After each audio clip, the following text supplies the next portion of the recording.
My sister-in-law, now mute and bedridden, was entrusted to my care by my in-laws, who had decided to take a vacation in Hawaii.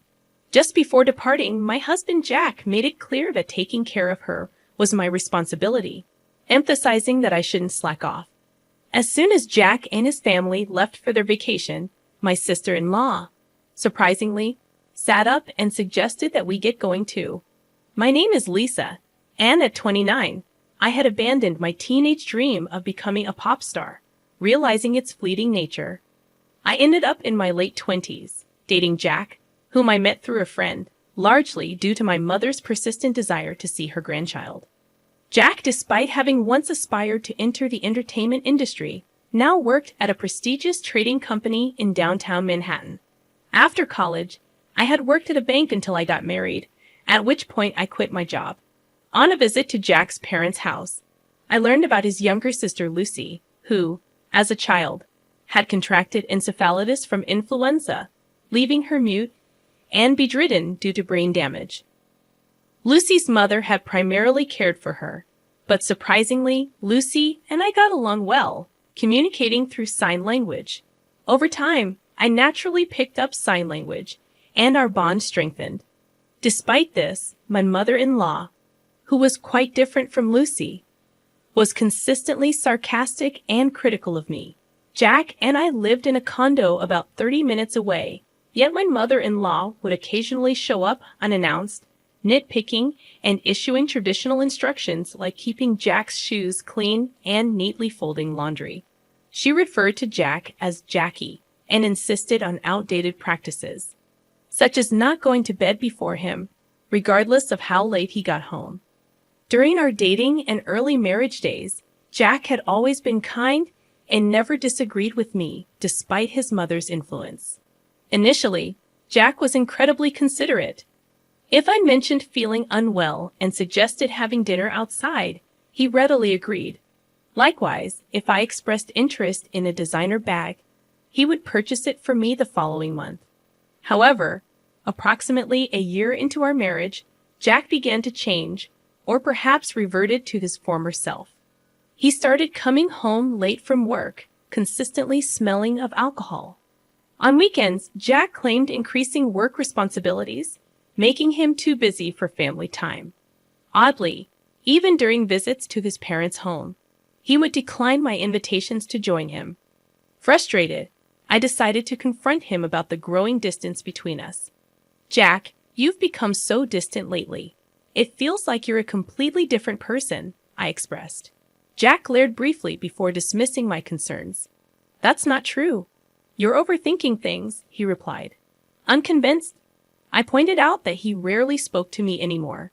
He told me to stop bringing it up and walked away, ending the conversation abruptly.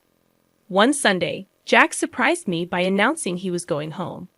This was a departure from his usual refusal to have me accompany him on such visits. Eagerly, I offered to join him, expressing a desire to see Lucy as well. Jack's reaction was mixed, and he remarked on our seemingly close friendship. Despite his subtle grimace, I drove us to Jack's family home in Nebraska. Along the way, we stopped at a bakery to buy pastries as a gift.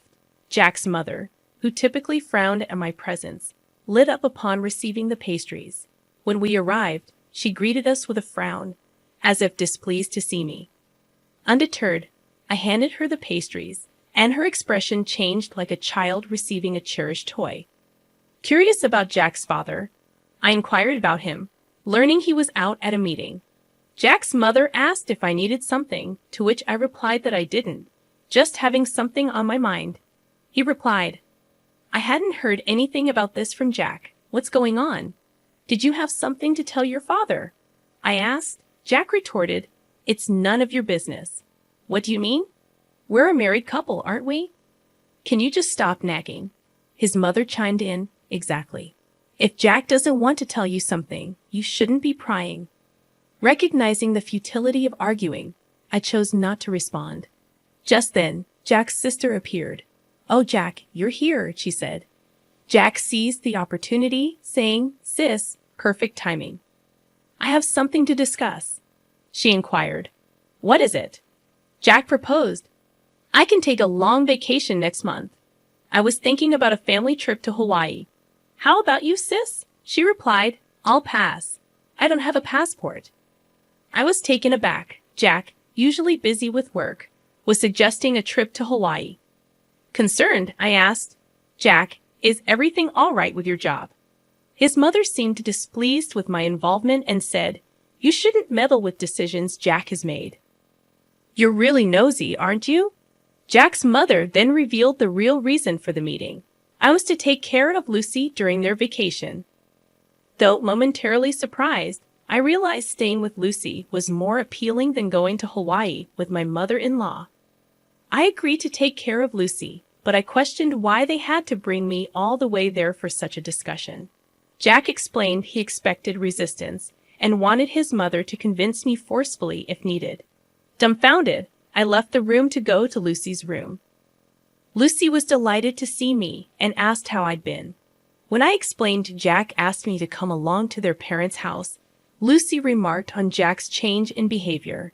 Lucy suggested I stay over, and we had a great time chatting.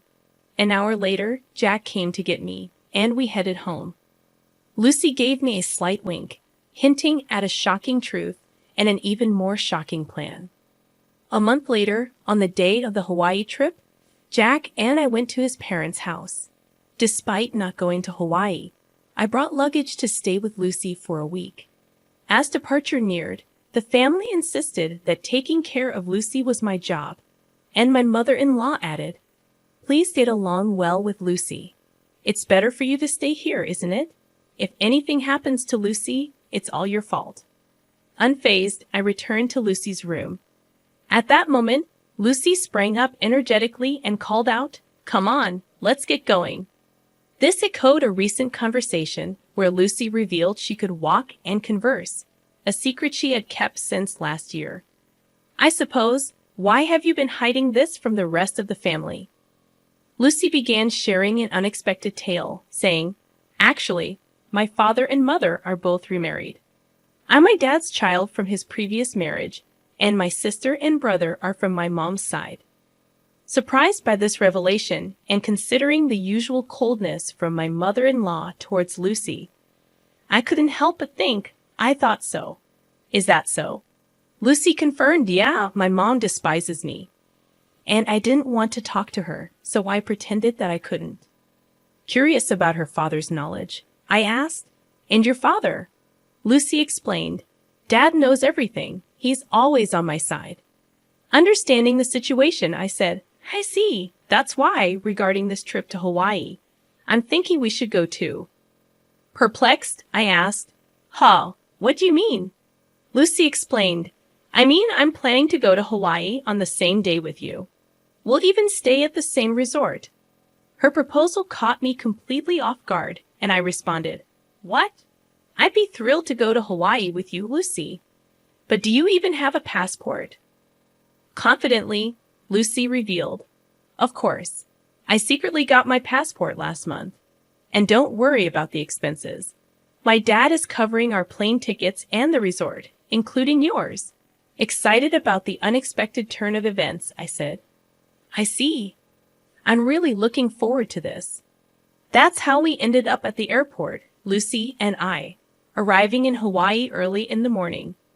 My father-in-law, who had been supportive, was there to see us off. Expressing gratitude, I said, Thank you, father-in-law. I feel guilty for all the plane tickets and resort fees you've covered. He reassured me, saying, Don't worry about it. As long as you two have fun, I'm happy. After landing, we took a taxi from the airport and checked into the resort hotel. Lucy and I were sharing a room, and as we settled in, I mentioned to Lucy, Your father seems pretty well-traveled. Lucy shared, Yeah, he's been on several international business trips. He's even been to Hawaii a few times. Planning a surprise for Jack and the family, Lucy said, So what's the plan? I'm guessing my mom and everyone will dine at the restaurant here tonight. I'm thinking of surprising them. Excited about the idea, I replied, That sounds like fun. I'm excited. Should we get some rest to recover from jet lag?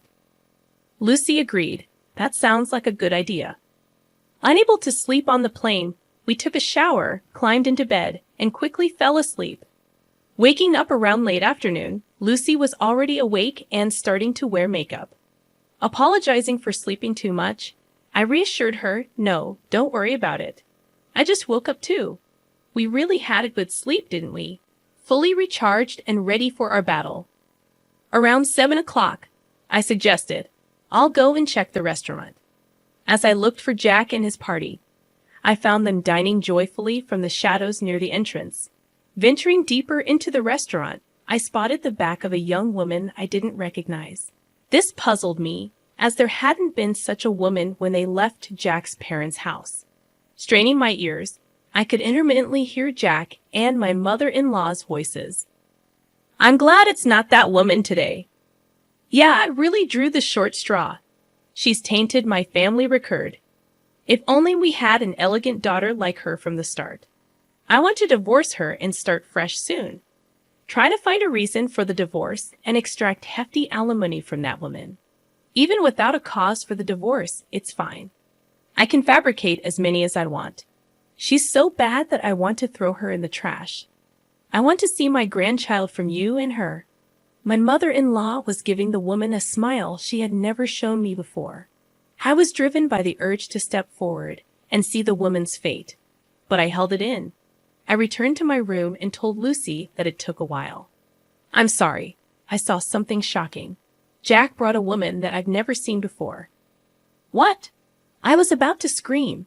Jack and my mother-in-law were continuously bad-mouthing me, and Jack even said he would find a reason for divorce. That's terrible. Jack called me a bad catch, but seeing him with another woman, I felt relieved. Now I can divorce him outright. That's a good thing. Shall we make our entrance then? Lucy and I headed towards the restaurant hall. When we entered the restaurant, we requested to sit near Jack's table and were able to get a seat quite close to them. They didn't notice our arrival as we were sitting quite close. We could hear their conversation, which was still filled with derogatory comments about me. I was amazed and ended up giving a bitter smile at how they could badmouth me indefinitely. Seeing my face, Lucy gave a nod with a smile, a cue for us to begin our counterattack. I stood up from my seat, stepped forward towards Jack, and shouted, "Are you all having a good time?" I'll never forget the look on Jack and my mother-in-law's faces at that moment. Their mouths agape and eyes wide open, they froze for a few seconds. After a few seconds, my mother-in-law finally spoke. "Why are you here? And how did Lucy get here without a wheelchair?" At her words, Lucy stood up, gave my mother-in-law a smile, and said, "I don't need a wheelchair. Thanks to you, my body and speech have returned to normal. I must have caused you quite a bit of trouble for a long time." "Lucy, when did you regain your ability to speak?" "I wonder when that was. Maybe last year." "Then why did you hide it until now?" "Because it was better if you guys continued to believe that I couldn't speak. You and Jack were speaking ill of me earlier, weren't you?" My mother-in-law's face turned pale in an instant. "What do you mean?" she asked. "Yeah, we weren't saying anything bad about you, Lisa," Jack retorted. "That won't work. I recorded everything on my phone. Do you want me to play it back right now?" I countered. My mother-in-law fell silent, but Jack stood up. "Lisa, you've been causing me trouble all this time, and now you're making these outrageous claims," he barked. Jack was the one making absurd claims, so I retaliated. "Once I return back home, I'll immediately contact my lawyer to initiate our divorce procedure. You can't deny the fact that you're on a vacation abroad with another woman. Plus, you described being with me as drawing a blank lottery ticket. So, I expect you to demonstrate sincerity by paying a hefty compensation for that comment," I declared. At my words, my mother-in-law seemed to acknowledge her defeat, and her attitude abruptly changed. "Lisa, dear, I really like you. Please try to get along with Jack. This woman is not involved with Jack," she pleaded. "I'm sorry, but I can't do that. Since I am a blank lottery ticket, I cannot live with Jack. Please enjoy your time with this woman. Oh, and I might also seek compensation from her." "Isn't that exciting?" I smirked. The woman in question turned pale and began to tremble upon hearing my words. Unfazed by the public gaze, Jack fell to his knees and pleaded, "Lisa, I beg you, don't make this a big deal." "My company has strict rules about this," he implored. "What's that?" "You don't sound sorry at all," I replied. Jack appeared taken aback, then tried again. "Lisa, I beg you, forgive me. If my company finds out, I'll lose my job," he confessed. "Though your place sounds better now, I will never forgive you. You are married, and yet here you are on an overseas trip with another woman," I said firmly. Upon hearing my words, my mother-in-law also fell to her knees next to Jack, pleading, "Please forgive my son," tears streaming down her face. By this time, all the other customers were watching us, and the restaurant manager started walking towards our table. Seeing this, I got up and said, "Well, Lucy and I will head back to our room. You all enjoy your Hawaiian vacation. I guess things will get a bit difficult when you get back home." Hearing this, Jack cried out at the top of his lungs, "Please forgive me. I can't afford to pay any compensation." At his loud outburst, the restaurant manager frowned, instructed something to a nearby staff member, and then briskly told Jack something. It was a polite way of telling him that he was disturbing the other guests and needed to leave. However, Jack was taken aback, not understanding the manager's words. Soon, 2 buffed-up security guards arrived and hauled Jack away. Jack was sobbing and struggling, but he was no match for the 2 bulky men. My mother-in-law and the woman were dumbfounded, unable to utter a word, while Lucy and I were also surprised by the turn of events. I thought Jack got what he deserved. A week later, Lucy and I returned home. Jack was quickly released and seemed to have returned to his room.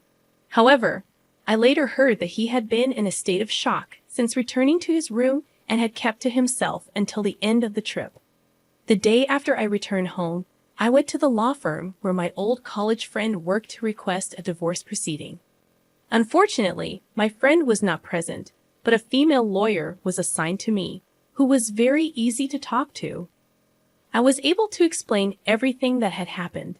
After listening to my story, she'd assured me that a divorce was possible, that I could claim alimony, and that she would investigate the woman who was with Jack in Hawaii before determining whether I could claim alimony from her as well.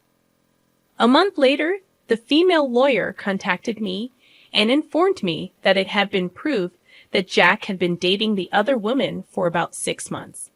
Hence, she said it was possible for me to demand alimony from this woman too. I requested the female lawyer, "Please squeeze as much alimony as you can from Jack and his woman." She smiled and nodded. 2 months later, I was officially divorced, and into my bank account was deposited the alimony from the 2. I mumbled as I saw the amount, and that's karma for calling me a blank lottery ticket. 3 months later, Jack and my mother-in-law suddenly visited my place. Despite it being only 3 months, they had lost a lot of weight and looked completely haggard. I asked them, "What do you want? I don't want to see your faces." Jack replied in a thin voice, "I'm sorry. Could you lend me some money? I've lost my job." And the woman ran away. I don't even have money for food. My mother-in-law also spoke in a whisper. "I've divorced my husband too. I don't have money. Please, I beg you." My mother-in-law was in tears. I responded, "Too bad. I have absolutely no obligation to help you. And even if I did, I would never help you guys out. Now please leave." After they left, I sprinkled a large amount of salt at my entrance to get rid of bad energy from my house.